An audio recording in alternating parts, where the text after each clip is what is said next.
রাজশাহীর বিখ্যাত কালাই রুটি কি সুন্দরভাবে বানাচ্ছে দেখুন।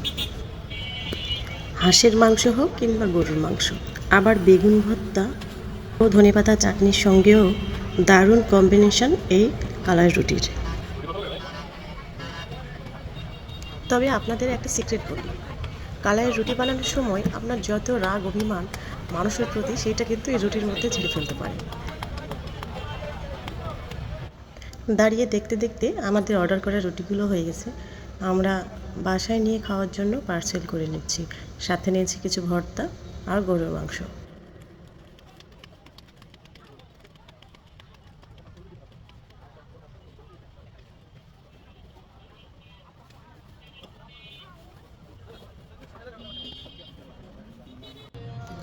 পাশেই হচ্ছে মেলা।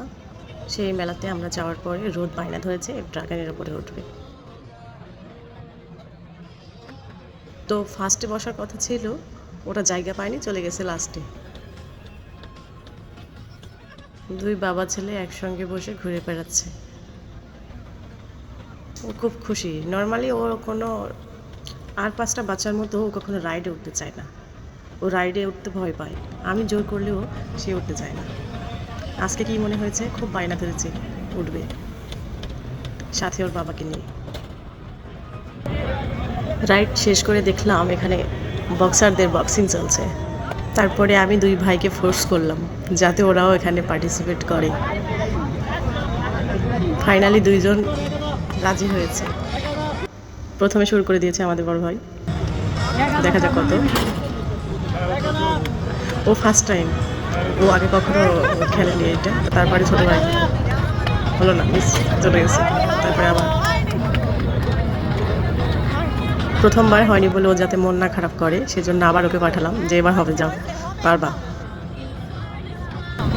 ওরা দুই ভাই আজকেই প্রথমবার, তাও আমার উস্কানিতে। দুইজন খেলবে না, খেলতে চাইনি যেহেতু অনেক লোকজন। তারপরে আমি উস্কিয়েছি যে যাও, হবে, কোনো ব্যাপার না, মানুষ থাকতেই পারে।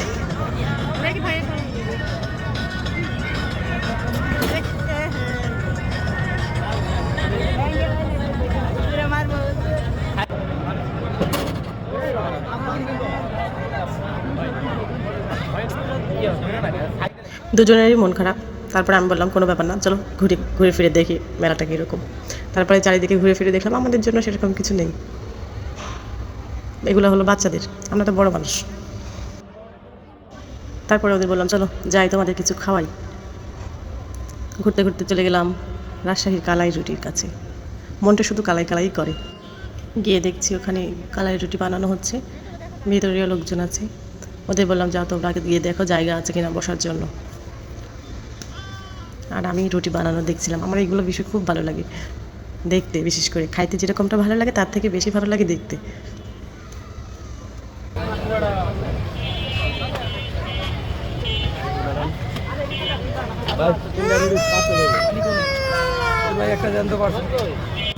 ভিতরে জায়গা পেয়ে আমরা সবাই গিয়ে বসলাম।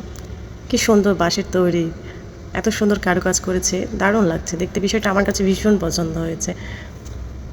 আপনাদের কাছে কেমন লাগছে জানি না। মানে বসার জন্য যে মোড়াগুলো রেখেছে সেগুলো হলো তাল গাছ কেটে টুকরা করে ওখানে বসার জায়গা করেছে। দুই ভাই মিলে আলোচনা করছে ওরা খাবে নাকি নিয়ে যাবে। আর এর ফাঁকে আমরা মা ছেলে একটু দুষ্টুমি করছি।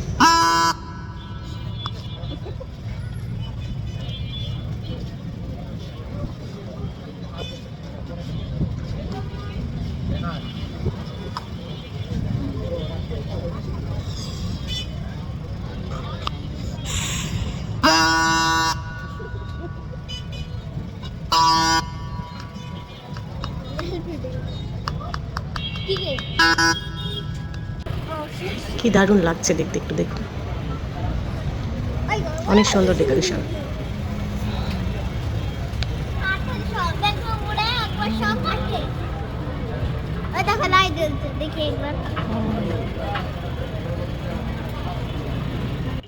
তারপর ওরা ডিসিশন নিল যে ওরা ওখানে বসে খাবে না, বাসায় নিয়ে এসে খাবে। পরে আমরা পার্সেল করে নিয়ে বাসায় নিয়ে এসে খেলাম। অনেক মজা ছিল। আপনাদের সাথে তো ফটো শেয়ার করেইছি। ধন্যবাদ বন্ধুগণ, ভালো লাগলে শেয়ার করবেন, একটা করে কমেন্ট করবেন।